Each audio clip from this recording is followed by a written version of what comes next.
You're listening to the Reluctant Adult Podcast. If you like what you're hearing, follow us on social media and leave us a 5-star review on Apple Podcasts. This is the way. I don't wanna grow up. I'm a Toys R Us kid. There's a million. It would be so awesome. It would be so popular. You're gonna be popular. Got it good, now get inside. Oh my god. Oh my god. Oh my god. Oh my god. Oh my god. Oh my god. Oh my god. Oh my god. Oh my god. At first it was fun, then scary, then fun again, then spooky, but in a fun way. I love it! The last car, that's the caboose. But I like to call it the caboosey.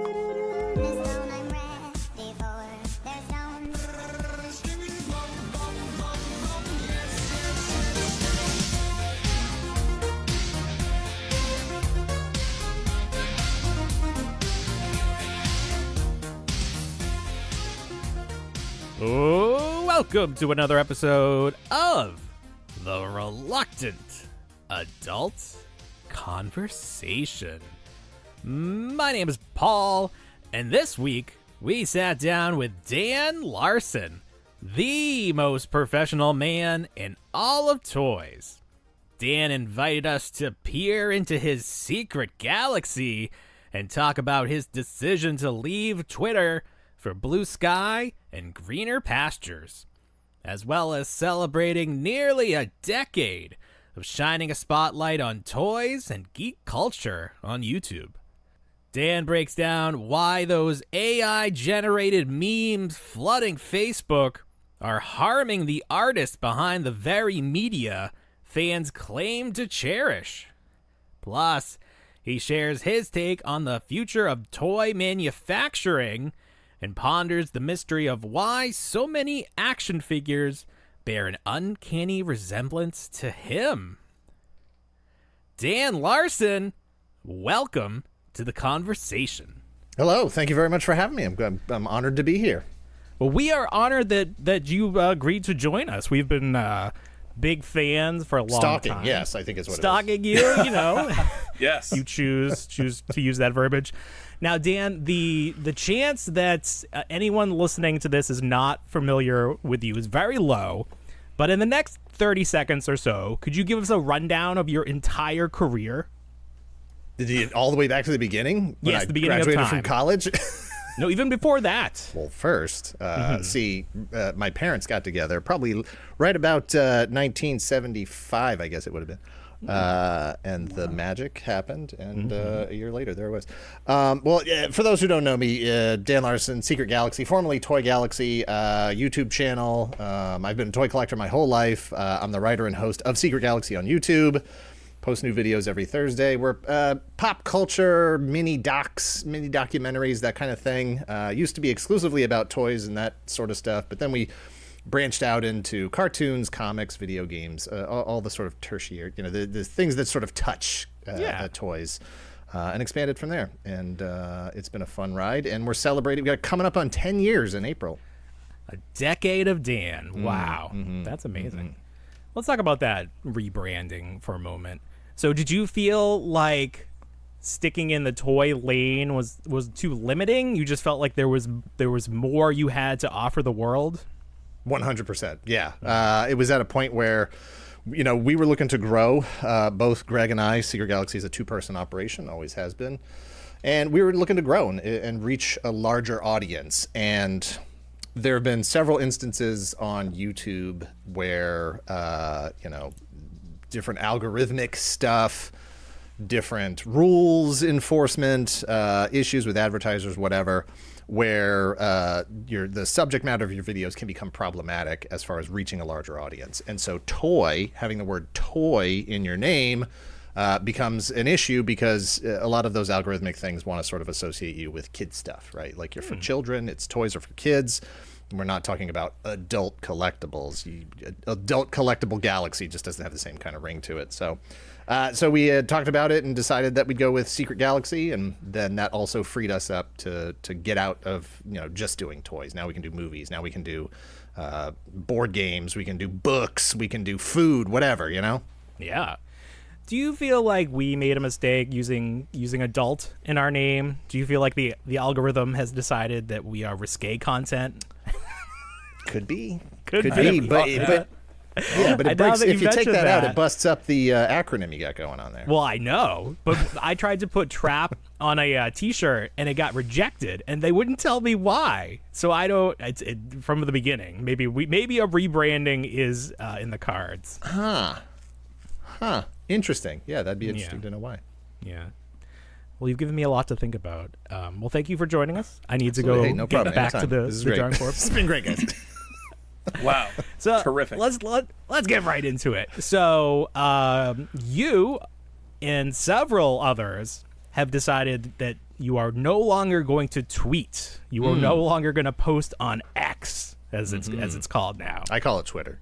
I call it Twitter. I think we all. Yeah. If you're sort of telling on yourself. If you call it X, you're like, wait a minute, where were you on January 6th?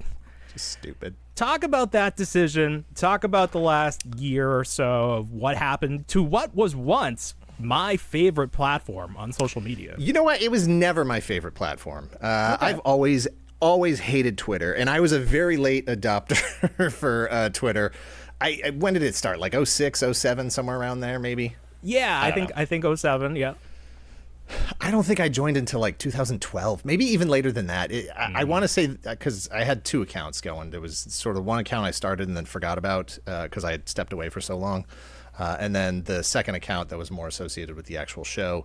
And I just hated it forever. And it had nothing to do with the people that were there, the content, or the owners, or any of that stuff. I just didn't like the format. I didn't like the sort of trying to figure out who's replying to who and how the sort of conversation flows and stuff. I didn't like it at all. I've always been far more comfortable on Instagram. Instagram has always been my preferred social media platform, but even that is kind of broken now as far as what it used to be. So what do we do? How do we communicate with our communities now? Well, so we moved over to Blue Sky, and I don't know if you know this, but you're talking to one of the 1%ers. I was one of the first to move over to Blue Sky. Yeah, I was. Wow. I had a secret invitation. I have my little certificate that says I was in that 1% who went over first. And part of that was because my account had actually gotten locked on Twitter, and I was like, this sucks. Where am I gonna tell everybody what my cat is doing right now? Yeah. To put it somewhere. And then, so I had actually been sort of dual posting Twitter and Blue Sky for a while there. And then the election happened 2 weeks ago, and Greg and I were just like, you know what? We're done with Twitter. F this. Yeah. We'll just go full-time Blue Sky. And we're not the only ones. No. It's gotten very, very body over there. I still check it out of habit, but with the new terms of service and how they're like, basically we can use anything you post in our future AI. Blocks don't mean anything anymore and all that stuff. What is it? Blocks don't mean anything? Yeah, if you block somebody, to block someone. Yeah, they right. can still they can still see your stuff. Tweets. Yeah, we're redefining what words mean, it seems. Do you think Blue Sky is going to take off this time? Facebook had their threads. I mean, Blue Sky was around. People gave it a shot, and they came back to Twitter.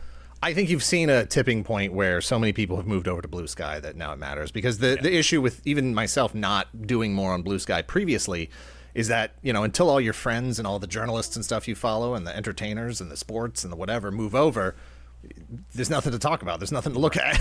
Yeah. And so we needed to get to this tipping point where enough people just said, that's it, I'm moving over there. And now it's like, okay, well, that becomes the primary. You still look back every once in a while and say, all right, well, there's still like 2 or 3 people who haven't come over yet. So I'll keep checking them. Yeah. But for the most part, Blue Sky is the one I open first. And then it's like, all right, well, I got to go check on those 2 people who haven't come over yet and see what's going on over there. But it's really nice right now because, one, there's no ads yet. They haven't. That's right. They haven't reached the point yet where they're going to start monetizing it. That's going to happen eventually, and hopefully they'll come up with a better solution than most of the other social media places have come up with, and hopefully it won't become an algorithmically driven thing right now, because that's one of the just absolute refreshing things about Blue Sky right now. And this is not a sponsored spot. I'm just saying. Just a fan. No, I'm just a fan. We want more people if to Blue talk Sky to wants over to there. send me some Blue Sky, that'd be great. I would share it with my friends, do a little spot for them. But will you get the butterfly tattoo? The Blue Sky butterfly? next to the one I already have. Yeah, of course. Oh, you already have a butterfly. I gotta do, yeah. You have a whole flock of them. Yeah. Right. But right now it's just this like throwback, right? Like it feels like social media used to feel like. Like I loved Instagram when it first was starting out because you open the app and everything's in chronological order, right? Yes. Like the people you follow, Right. in chronological order. That's how it is. There's no ads. And the block function on Blue Sky, you know, where Twitter was like, oh, we're going to let everybody see your blocks, so blocks don't mean anything. Blue Sky, when you block somebody, it just absolutely nukes them. Like, they're just gone. Anything they've ever commented on your posts, it's gone. Nobody can see it. Nobody can see any interactions with you. They're just gone. You've already had to block someone on Blue Sky? I block people all the time. You have to block people. You have to. You have to. Social media is your experience. Yeah. It's not anybody else's experience with you. It's your experience. It's an individual thing. Mm-hmm. So block everybody. I'm still salty from when Shawn Michaels. Yeah, well, do it. If he's irritating you give it to him. We have the same account. You can't block me. We're the same account. Gotta get your own account. Yeah, I'm salty. The likelihood of that happening? No, not very good. I'll have to make it for you and post it as you. Thank you. On Twitter, Shawn Michaels, famous WWE wrestler, blocked me. So I'm a little salty about the block feature. So I give people chances. If you really it want used to be come a at thing me, where it's like, you didn't want to give people the satisfaction, right? Like, oh, he blocked me. I got under his skin. And it's like, no, you're annoying. Yeah. And I wouldn't listen to this crap in person, so why should I take it online? Get out of here. That's a good way of thinking about it. Yeah. Like, that's the thing with like all of this Twitter stuff. It's like all these things that people like internet tough guy and whatever. It's like you would never say these things to the people in real life. You would never walk up to me and say those things. So why do you feel so bold to say it on Twitter? Get out of here. Blocked. Go away. Go yell at each other. I don't care. Do you feel like the internet has ruined society because everybody is an internet tough guy now and nobody actually sees anybody in person? It's definitely a problem for sure. Mm-hmm. It's very easy to yell at a picture of a duck or whatever anybody has as their avatar. Than it is to think of them as a human. You know. When do we go back to message boards? I missed that. The early days, Raving Toy Mania. Oh, hey, I loved it. Do you know any kids? Any teens? My nieces and nephews and stuff. Yeah. Discord. It's all about Discord. Okay, that one I've really held out on. But is that where I should go? That would give me the old timer. Are you a 14-year-old boy? Is that's the audience on there though? Exactly. Yeah. No. Okay. What about us? What about us, elder statesmen of the internet? Where do right we now? go? That's what Blue Sky is right now. It's just old people. Okay. There's nobody under 35 is going to be on Blue Sky. That ain't happening. Oh, it sounds perfect. I love it. Yeah, exactly. Dan, let's talk first sponsor for the website is going to be AARP. Oh, we were just talking about them on last week's show. Yeah. Yes. I'm saying that I don't think you even have to be that old to get a membership. Like they'll let anybody in. Yeah, no, they'll start sending you stuff in advance because they know you're going to get there eventually. Yeah, that's good. Dan, let's talk about toys. You are a 2-time host of PulseCon. That's not true. It's not? No, one time. The second time I was just a guest. I was just there to play the video game. Are you for real? Oh, I wasn't a host. No, I was not a host. You weren't credited as a host? No, I wasn't hosting. I certainly didn't get paid as a host. It was just Jordan Hembrow as the single host? host? We gave you too much credit then. We were saying you were the co-host. I watched the first one, and I didn't watch the second one. That's probably That's why. right. That's why that one was so much better than you and Thu. Yeah. So how did that come about? I have no idea. They just reached out? Oh, yeah, no. The G.I. Joe team reached out and was like, hey, you want to be on the G.I. Joe part of the show? And I was like, yeah, sure, why not? I would rather do the whole show, but if you just want me on Joe, that's fine. You know, anything's better than nothing.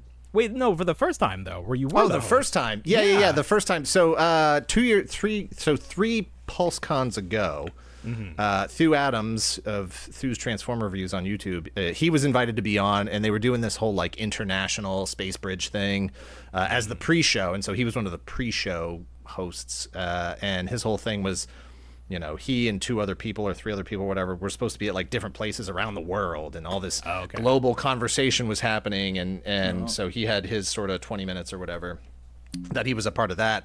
And they liked him, and so they brought him back last year. And initially, I think he was just going to be the only host.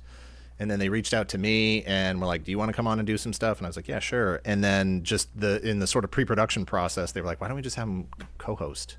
and then they can like banter and do stuff together and whatever. And both Thu and I were like, yes, that sounds awesome. So that's what it turned into, and it went really great. And then Jordan Hambro came this year, so I don't know. I'm not privy to any of those conversations, so I don't know what the decision was there. What was that experience like, though? Was it? Did you get to run around the Hasbro offices? We got a tour, but we didn't get to see anything secret. There's the sort of public-facing parts of Hasbro, and then there's the red door, and nobody goes past the red door. No one gets past it. What are your thoughts about Hasbro potentially moving up to Mass and closer to me? And I think you're a little further up north, but close enough, huh? Yeah. So I grew up and went to school in Providence, Rhode Island. I grew up in Newport, Rhode Island. I went to school in Providence, Rhode Island, literally like 2 exits down from Pawtucket, Rhode Island, where Hasbro has been located forever. So there would be a certain nostalgic part for me that would be sad if they move out of that, Pawtucket address, and you look at any of those G.I. Joe card backs or anything from the day, Pawtucket, Rhode Island, Hasbro, Pawtucket, Rhode Island. Right. But, business. You got to do what's right for your business. So if it happens, it happens. And they'll be closer. And if I end up doing anything there, sweet. My ride's a little shorter. Sure. What do you think the benefit to being in Boston would be for a toy company? I don't know. I mean, maybe just access to. I'm sure with all that kind of thing, it's like which state is giving them the tax breaks, the employment tax breaks, all those kinds of things. Do they have access to more mass transit? Do they have who knows? Can they get a comparably sized facility for less money? I don't know. So Hasbro obviously was in the news. They're downsizing. They're in the process of again, cutting corners wherever they can be cut. They had some corporate speak in their press release, and we were trying to decipher what that actually means. What do you think the future of Hasbro holds? What are they going to try? What's going to work? And what will Hasbro look like in the next 10 years? Hard to say, because it's like, we the adult collectors tend to think we're the center of the market, right? Like, Hasbro would make $1 million if they just made this Optimus Prime a little redder than the last time they made it. But I really, that market is just shrinking because we're dying. So all of us are getting older. Yeah, we are. We're dying. So it's just inevitable that market has to move on. And whether it's Playmates or Mattel or Hasbro or whatever, it's like they have to be engaging the future audience, the kids. And it really becomes that, trying to solve that puzzle of what do these kids want? It was easy in the 80s. It was like, just roll out another action figure line, put another cartoon on, like whatever. They just keep buying the same stuff, keep doing the same thing. It works great. 40 years later, we're still, buying those things. But now it's like, they need to. I don't know that you have that same window of time that kids are into toys, right? Like, it's sort of the pattern used to be like, 4 or 5 years old through 10, 12 years old. Then you move on, you start playing sports or whatever, and maybe you come back. I think that window is even shorter now as far as physical toys are concerned. Yeah. And that's not based on any data. That's based on my own observations. Nieces and nephews, friends' kids, whatever, various industry reports. I really think that there's just this smaller window of time where kids are playing with physical toys, and so you really need to be more in that video games, downloadable apps, whatever. I don't know what kids like. That immediate gratification stuff, exactly. Yeah. And I think that's really. But I've been saying that for a while, so who knows? Maybe it makes a big comeback, and I don't know if we're about to get hit with tariffs on physical objects out of China. That ain't happening. So kids aren't going to get into toys that way. Yeah. Well, you open the door. Let's walk through it. Sure. The future of this country, a little uncertain, I think, to put it kindly. There were some things promised, whether those transpire or not. The way that people spend their money could change drastically in the new year. Toys will probably take a backseat to, food, the essentials. So how do toy companies react to that? What can they do to stay afloat?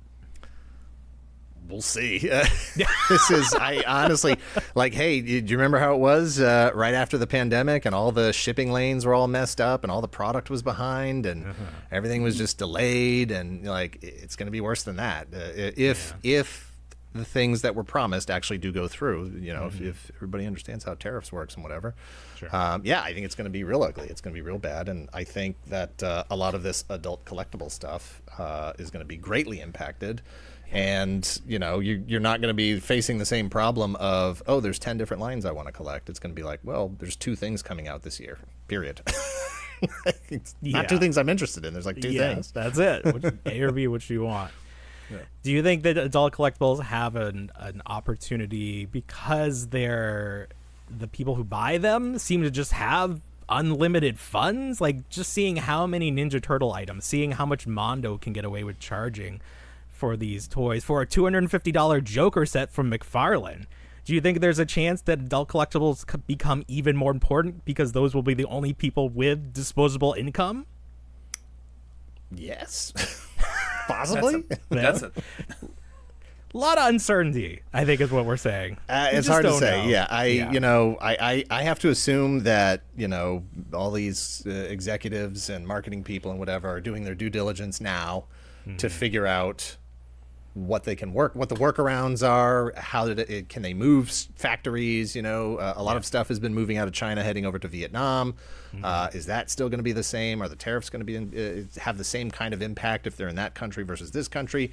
The idea that that kind of manufacturing is going to come back to the US because of it is just absurd. That's just not going to happen. If it did, it would take like a decade to get it rolling again, because you just don't have the supply chains of all the materials, the plastics, the screws, all the physical things that go into making these toys. Like all of that stuff is there. It's not here, and it's not going to suddenly come around overnight because prices went up 20%. It's just not going to happen. We're just going to pay more for them. Right. And so I think Hasbro and all these companies will be a lot more selective about what kinds of things they put out, and I think a lot of licenses could drop off. Underperforming or low performing licenses would be cut, and I don't know that anybody would pick them up, because what are you going to do? Some third party company is going to pick up Ghostbusters and do what with it? Yeah, I don't know.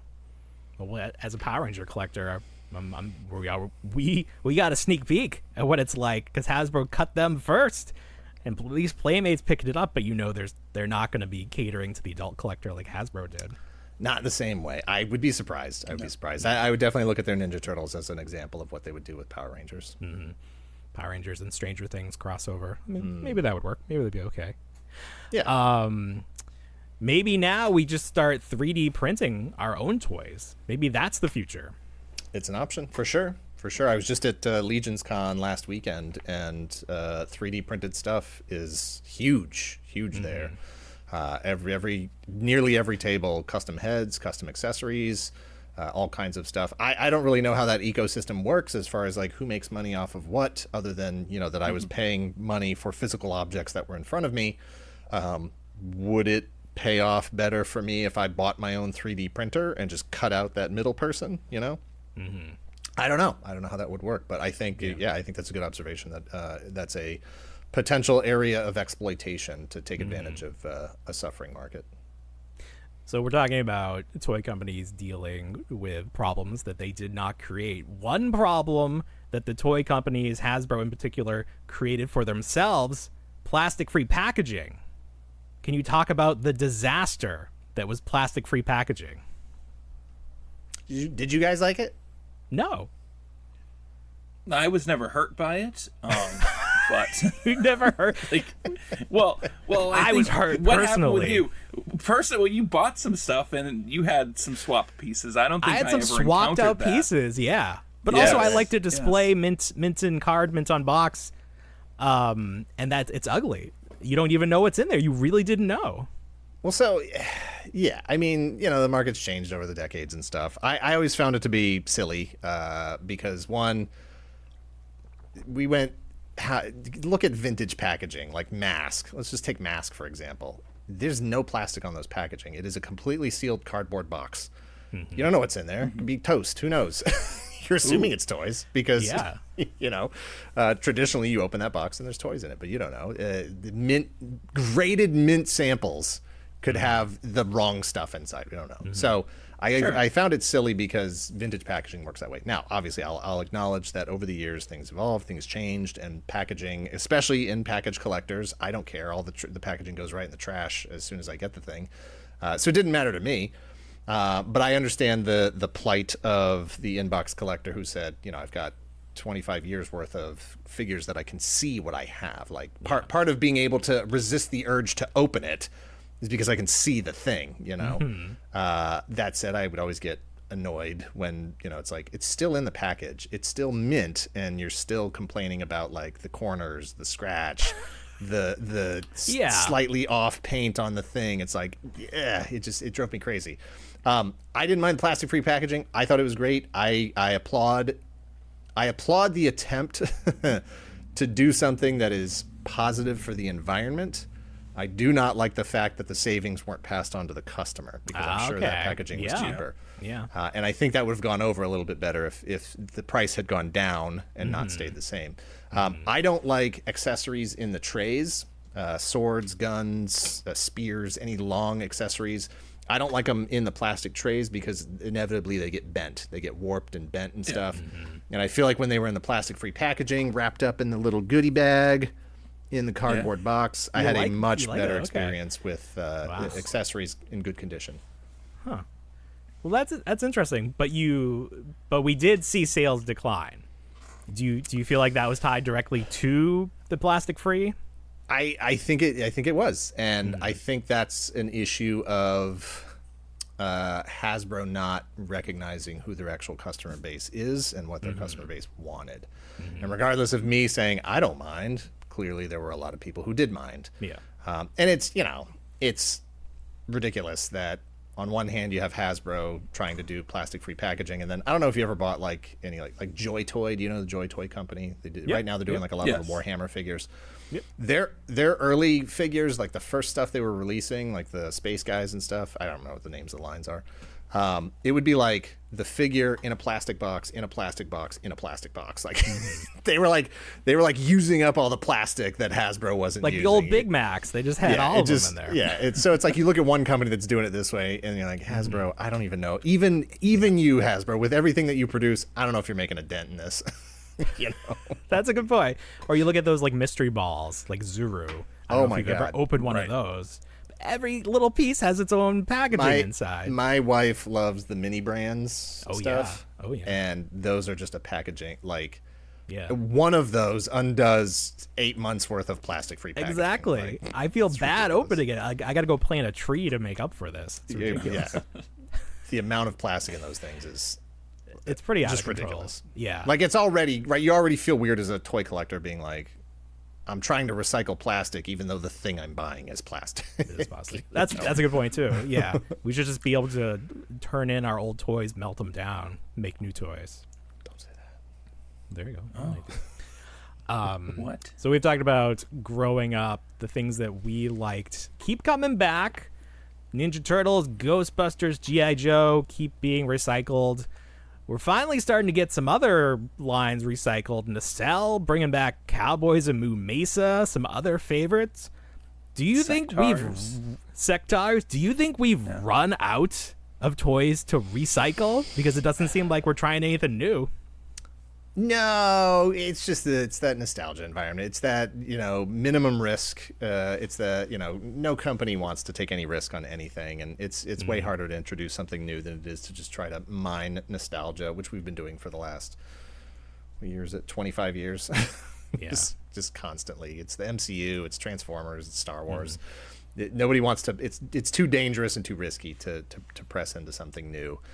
That said, I don't know if Cowboys and Moo Mesa is less risk. I don't know. I don't know if that had the fan base. The formula I remember is on seeing that. them. Hey, look, I applaud them for getting those things into Walmart. That's a task. That's pretty crazy. Yeah. I don't know what sales are going to look like. Well, I know there's a RoboForce cartoon on the way. Yeah, Nacelle, they're doing it's the Nacelle verse. So it seems like all of the properties they own are gonna like have a big Royal Rumble together. They're all gonna interconnect somehow. Yeah, it's what you always dreamed about, right? Sex cars and cowboys in Moo Mesa. Finally. Finally. Somebody read my journal. Yeah, it's interesting. It is interesting. These smaller companies seem to be popping up all over the place. Do you think that we'll see more of that? Do you think we'll see less of that? What does that depend on? I hope so. I hope so because, the stuff that excites me the most about action figure collecting right now is stuff that's being done primarily at these smaller companies, whether it's Spiro Toys with the Animal Warriors of the Kingdom. I'll put, Four Horsemen's Mythic Legions in there, even though to me, they seem like they're approaching, big company status, even though they're still way far away. Just on my shelf here, I've got, Boss Fight Studios, Sorozoic Warriors, the Savage Crucible. I know you guys talked to William Post recently. All of these companies, Brutal Realm, that are kickstarting these brand new toy lines that are introducing new IP, new characters, new mythologies and stuff. It's very exciting, and I really hope that this next year to 4 isn't that detrimental, that it kills that, and that all we see survive are the giant corporations that can afford it. That would be sad. It would be sad. We need to support the little guys, I think, wherever we can. But there's becoming so many of them. That's always my question. It's like, your dream is to make toys, great, but my dream is to have enough money to pay, my mortgage every month. I can't spend it all on toys. It's a golden age of collecting. If you like the traditionals, you want 10 more Optimus Primes, you're going to get 10 more Optimus Primes this year. If you'd rather experiment with something new because you're all maxed out on Optimus Primes, check out some Mythic Legions, build some custom figures and move around, try different things and see what you actually do and don't like. It is hard. I definitely try to support as many of them as possible just because I like what they're doing. But like you said, it starts to pile up and you got to make some decisions. I can't be a completist with any line. Right. Is there a toy line from the past that hasn't returned that you'd like to see come back? I keep pushing for Mask and Centurions or some mix of Mask and Centurions or whatever. Just not that I actually care. I don't really care that much. If those things never came back, it wouldn't bother me. I've still got the vintage toys I want. There are enough lines out there that are doing similar type things that it doesn't really matter if they actually came back, those specific names, those specific vehicle designs or whatever. But it's like, if you've crossed everything else off the list, might as well grab those too. Might as well, yeah. Like, whatever. Well, we've seen toy influencers get into the toy making game. Mad Hatter kickstarted his own He-Man inspired character. Is that something you think about? Flipor, yeah. Is that something you think about? It is, yeah. We dipped our toe into our own sort of proprietary figures this year. I took the very simplest way because I'm very impatient and just said, hey, other people have already done the work here. Can I just put my name on it? Can I paint it a different color and put my name on it? So we had, I've been friends with Jesse DeStasio at Toy Pizza for years, and he had thrown it out probably 2 years ago, like, hey, if you ever want to do anything, like, let's talk. And so we finally had a conversation about it. And same thing with Rocom Toys, who do Mighty Maniacs. I just last year, it was like, or earlier this year, because it's been a while. Earlier this year, our first stuff came out. So late last year, we started working on this, and it was like, you know what? As far as Dan Larson is concerned, as far as Secret Galaxy is concerned, I don't know how long this window is going to stay open of being able to do this, being able to write for YouTube, post YouTube videos, and have that be my full-time job. I'm getting old, and I don't know how much longer people are going to want to listen to me talk about this kind of stuff. So it was like, you know what? Let's see if we can actually, collaborate with some of these friendships that we've made over the years, and see if we can't throw some stuff out there and start testing the water to see if people would be interested in that kind of stuff.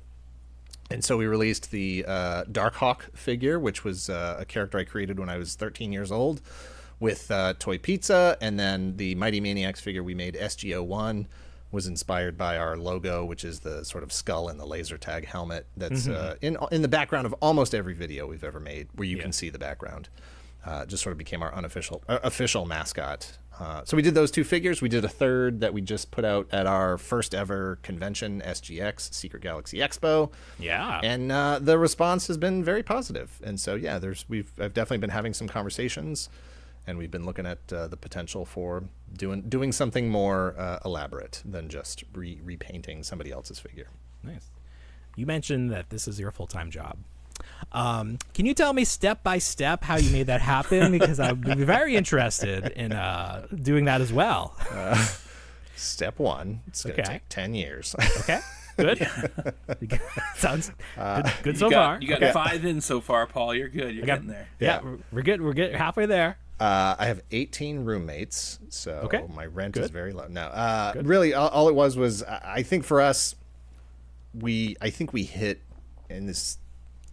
I'm going to say we hit at the right time, because while things I think were more profitable before we started, before we started, you used to be able to sign up for, YouTube revenue sharing. And it was this whole like sort of guarded process. You had to apply and get vetted. And there was a lot more money being shared by a lot fewer channels. And then before we actually reached to the point where we could start, being a part of that system, they opened it up to basically everybody, and you just had these minimum requirements you hit. It was like 1,000 subs and a certain number of hours viewed, and then you were automatically eligible. And so now you took this pile of money and you spread it out over a lot more people, and so the dollars per view went down, and so the threshold to actually be able to make more money became a lot more difficult to achieve. But I will still say, like, we got in before it got too bad, because it got worse, right? Like there's even more, especially through the pandemic years, where a lot more people discovered the kind of entertainment that was available on things like YouTube and streaming services. And then now there's TikTok and there's Facebook video and there's all these other video platforms and social media services that people can upload to and make some kind of money off of. And so I think we were able to sort of safely establish our audience, and an audience that seemed to like our videos, at a point where we could then sort of go full time, both of us, be full time, and we're not living like kings or anything, but my threshold for what I need to be able to go full time and not work whatever jobs I was working prior to this is very low, and Greg's is even lower. So. Once you sort of start to embrace that, I'm not going to say minimalist with the amount of action figures that are on this shelf right here. Right. But once you sort of start to reprioritize, your life and how you live and stuff, and you start making some sacrifices here and there because you want to do this kind of thing, it becomes possible. I was always a fan of G4 and Attack of the Show, and I always thought, that was video games. Let's make an action figure TV network. Give Pixel Dan an hour, give you an hour, make it happen. Do you think there's any version of this future where something like that could exist? It could. I don't know who would put it together. For years, I want to say Pixel Dan used to be part of a larger network of shows and stuff, and that's where a lot of his videos used to end up. I want to say it was him, maybe Shartimus might have been in there, but there was at least this sort of connected network of different channels and whatever back then.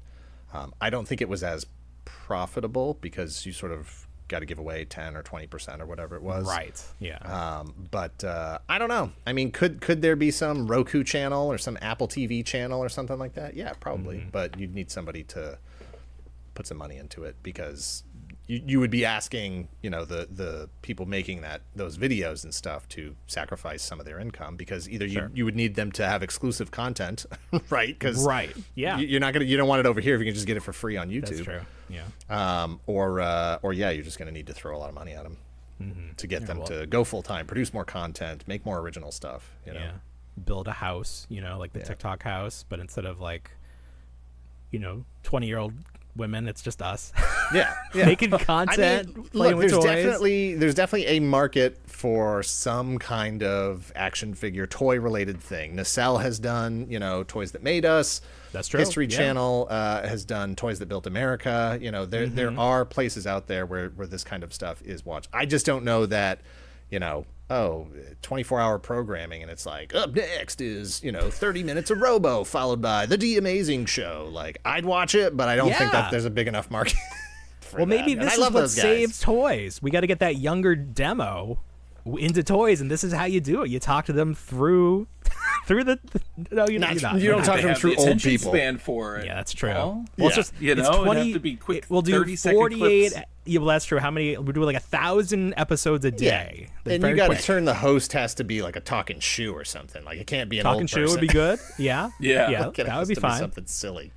Well, listen, you are a fan of wearing costumes. You wouldn't wear a talking shoe costume? Oh sure, yeah, no. But Make it that's the thing. You just happen? got to get the face off of there. The kids aren't going to tune in for these faces. You don't think that kids like these faces? These kids love us. Come on, make us I get squish. We look like misaged all the time, Paul. squishmallows. I don't know about that. Squishmallows. We're squishmallows. The kids love that. Yeah. They're gonna run up to the three of us and think they're getting 75 cents because we're each gonna pull a quarter out of their ear. Oh, we're the uncles. Yeah. Oh, you want a dad joke? Well, speaking of our faces, something that we all have in common is we love action figure versions of ourselves. Sure. We all have our own selfie series, but you have been blessed with many different action figures that just happen to look like you.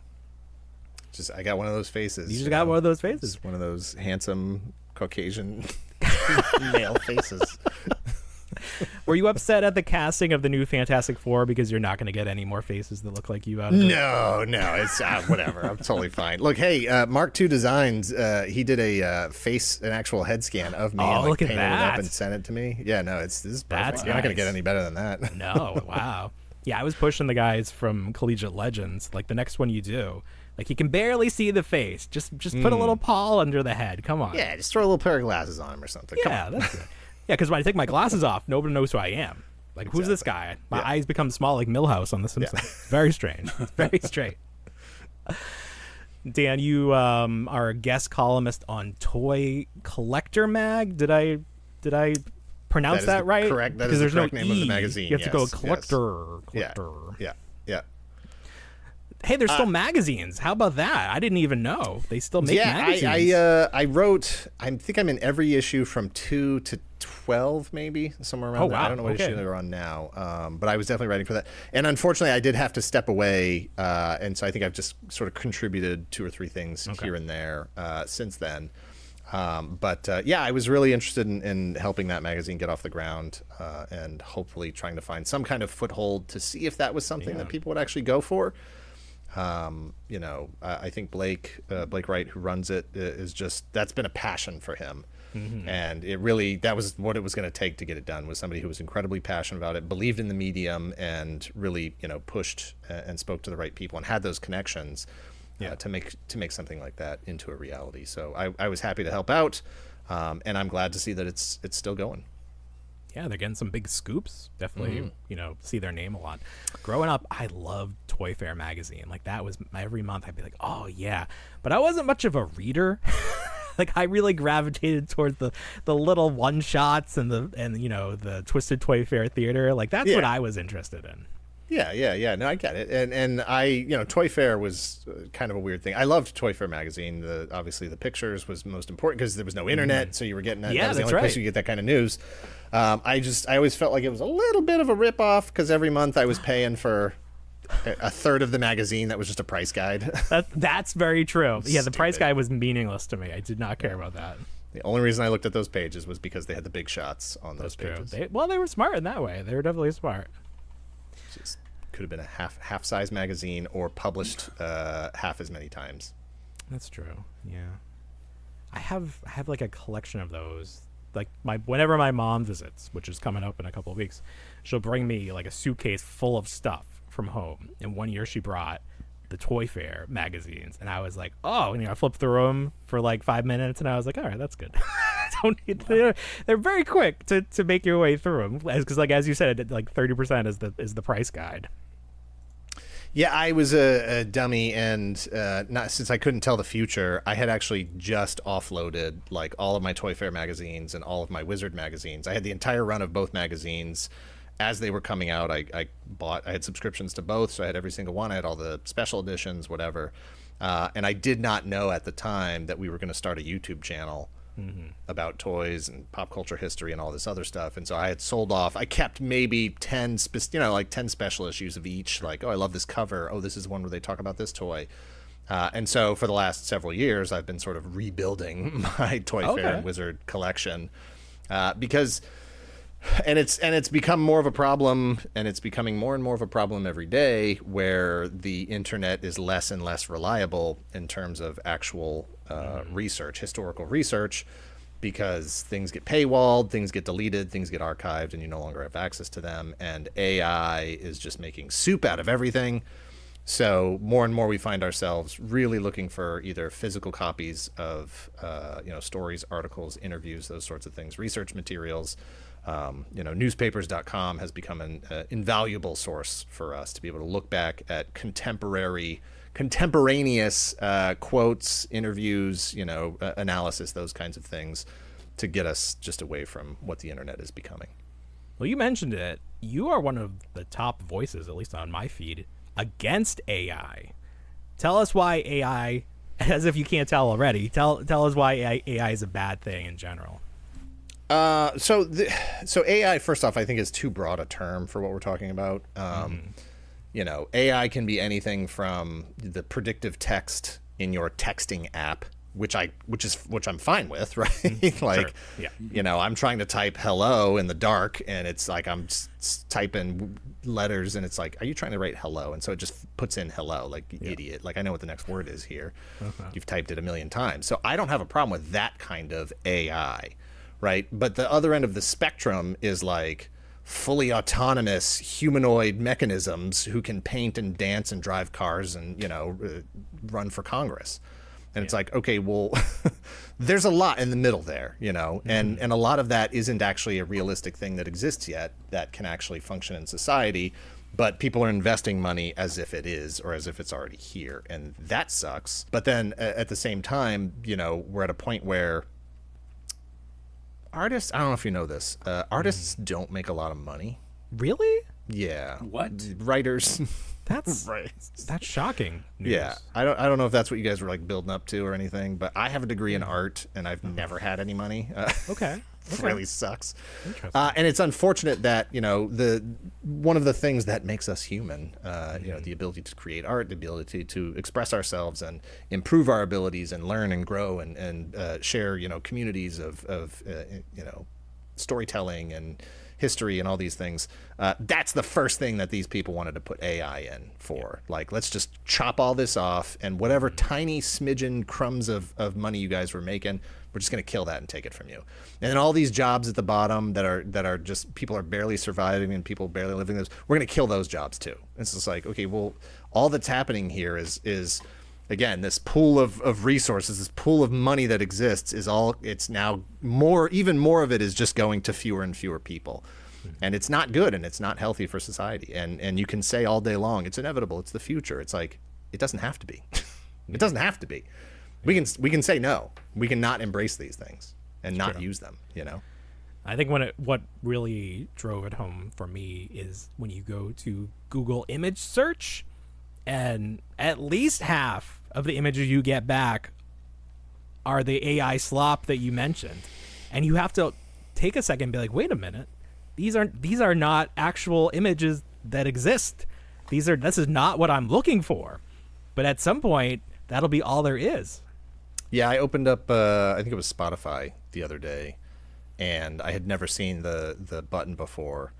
And it was a button that was like, try it out. And it was basically like, what kind of music do you want to listen to? Mm-hmm. And the idea with the prompt was that you would describe it, and then it would just compose music for you. Yeah. Is that what you want? Yeah. Like, is that what we want? Is that what you want as a consumer of music?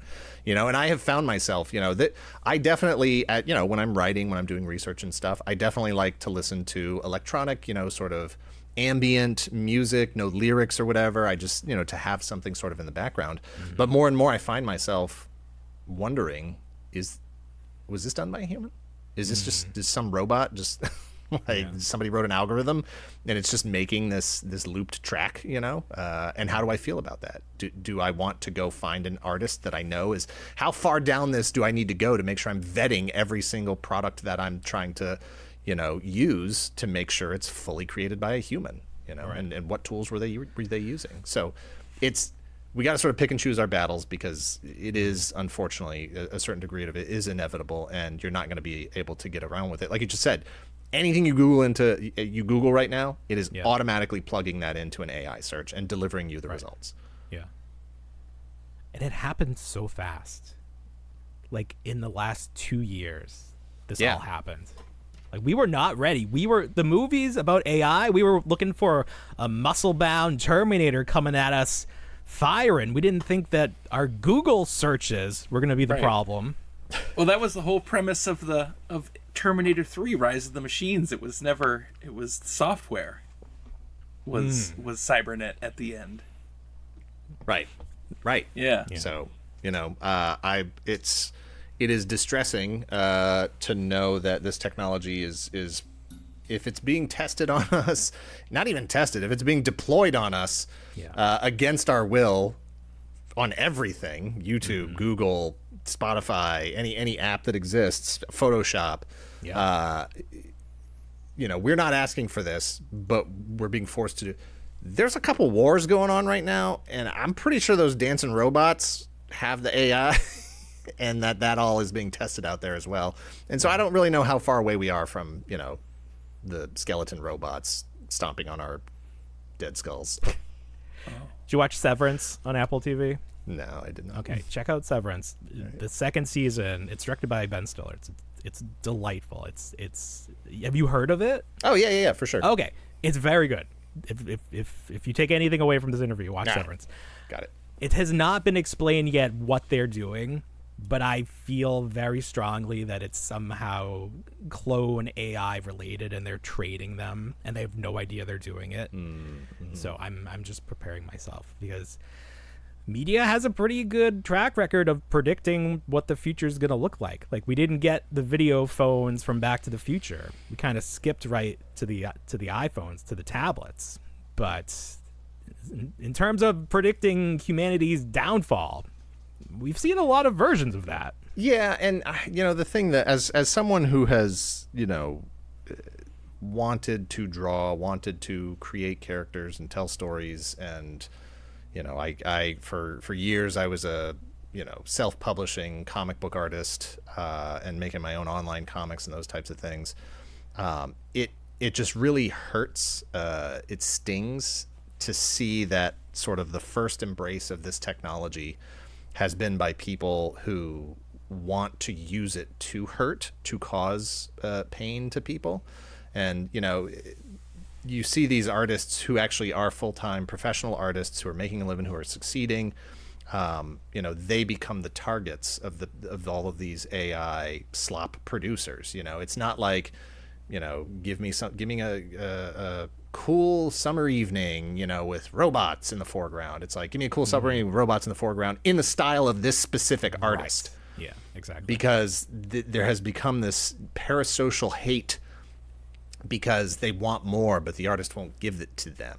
Like, I love you so much. Well, you have to pay for the work still. I don't want to pay for it. I want it for free. Yeah. And now the technology is here where I can get it for free. I don't have to worry about you anymore, because enough of your work has been fed into this robot that can now reproduce your work without you, and I can take away the personal satisfaction of destroying your life. You don't get to have a job anymore because I don't need you anymore. And it just really hurts that's sort of, those are the people leading the charge for AI crap. I'm sure you saw that Coke has a commercial out that's all Is AI that generated. Real? As far as I know. I thought that was like someone's like, wouldn't it be crazy if Coke made their commercial with AI? Maybe. I just saw it and just kept scrolling. Yeah. Well, then I saw someone being like, Pepsi could do has the chance to do the funniest thing because you can't copyright AI. Everybody. That's terrible. There's no Coca-Cola. You have no excuse for that. Like, no. That could be what turns the tide, when people realize, like, wait a minute, this is not okay. I think the average person just doesn't even notice. Just doesn't notice. That's fair. There's just not that sort of awareness to even to look, like to really tell what the AI stuff is right now. And it's going to get better, and it's not going to be as easily detectable, but it's like the whole fingers thing and the weird teeth and hair that doesn't quite look right. And, there's an extra limb in this picture, like, I don't use Facebook a lot because I hate it. But every once in a while I log in there to check whatever, get a message from somebody, and somebody in my timeline, which means it's a friend or a family member, has reshared some picture that's like, oh, TikTok girls get all these likes. How come this Navy veteran never gets any likes? Right. And it's just some AI garbage picture. And I'm just like, they don't even know. They don't even know that this person doesn't exist. This photo never telling on happened. themselves. It's like, yeah. And it's sad. And it just, I don't know how you fix that other than waiting for everybody to die off. I don't know if you can fix it. That was always my thought, but then there's a whole generation right behind them. Yeah, it's like young people and stuff. It's going to take them even longer to die off. That's what I'm saying. Our generation, we were talking about this the other day. We are cursed because we grew up before the internet, but we grew up with the internet, and we have this superhuman ability to decipher when things are fake or a scam that no other segment of this population seems to possess. Like, why can we see it as clear as day, but no one else can? Are you just literally counting the two of you? Because I think you're being way too generous to the entire generation. Okay. No, we were saying millennials. We're elder millennials. Yes. So it's right. Anyone that grew up before the internet, but then still used it as a kid, I feel like that group right there has this ability that no one else has. Not our parents and not our kids. I still think you might be overestimating people at this. You think it's smaller than that? Samples. Yeah, I think based on the most recent United States election for president would beg to differ. Well, fair enough. Maybe my my bleak view is not bleak enough. I don't mean to squash out what little sunshine you have left. Please indulge. It's gone. I was going to ask you because the world is so dark. Do you have any positivity that we can point toward in this new era we're about to enter? What can we do to get up every morning and say, like, if only we can do this, maybe things will be okay? Yeah. Hey, look, I'm being realistic is one thing, but also,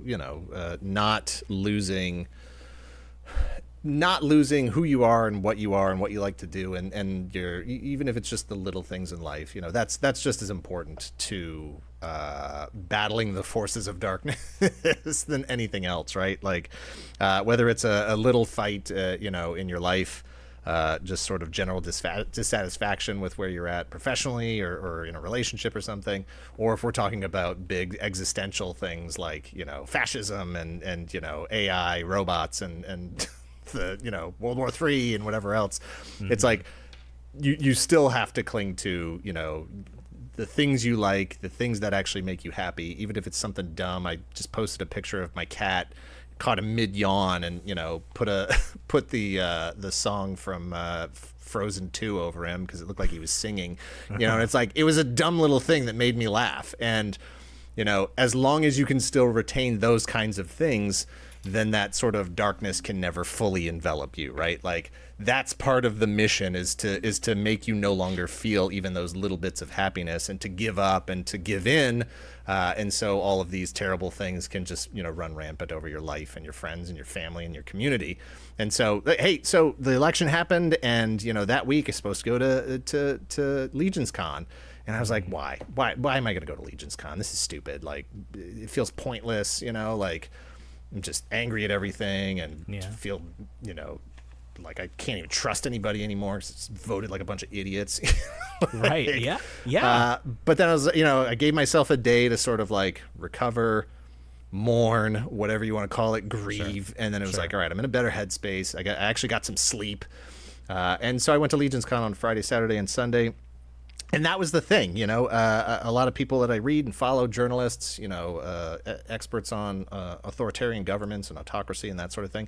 One of the things that they talk about is it's all about community. It's about maintaining your relationships, both with your, like I said, the things that make you happy, but then also the people in your community that you can trust and rely on and make you happy, and you share in good times and bad times and all those sorts of things. And that was the vibe. That was sort of the vibe at Legion's Con. Like, people would just say like, hey, what's going on, man? Like, what does all this mean? I'd be like, what? Just step one is this community. Like, let's all just enjoy that we're doing this silly thing. I'm looking around for the best painted rabbit head to put on my night body. Yeah. Like, up your butt, fascism, Well, Dan, we are so happy to share this community with you, and we are glad to we look to you as the most professional action figure influencer. So we thank you. And where can people learn more about you and see your amazing work? We're at Secret Galaxy on YouTube. I'm Toy Galaxy on Instagram. Find me on Blue Sky, Dan Larson. We post videos every every Thursday at 5 o'clock. And we just put up last week was last week was a compilation because we decided to skip a week in production, because of that whole thing. Fair enough, yeah. But before that, it was the history of muscle. That video is doing great. This week, we've got the history of Monopoly. I was not prepared to write that video last week, but I came out swinging this week. So History of Monopoly will go up Thursday. I don't know when this goes live, but it's up for patrons right now if you want to check it out, or YouTube members. There you go. Dan Larson, thank you so much for joining us. Absolutely. Yes, thank you. Thank you for having me. Our thanks again to Dan for stopping by our little program. Dan did not disappoint. He was just as charming and charismatic as he is in my dreams. Looking ahead to Monday, I hope you got your order in for that X-Men 97 Sentinel, because time is running out. Plus, Amazon is cracking down on returns, and NECA just wants you to return those fucking Donatello labs. They're really serious, guys. They sent an email and everything. Alright, everybody, well, you know what we say. We don't want to grow up, but we already did. Have a great weekend, everybody.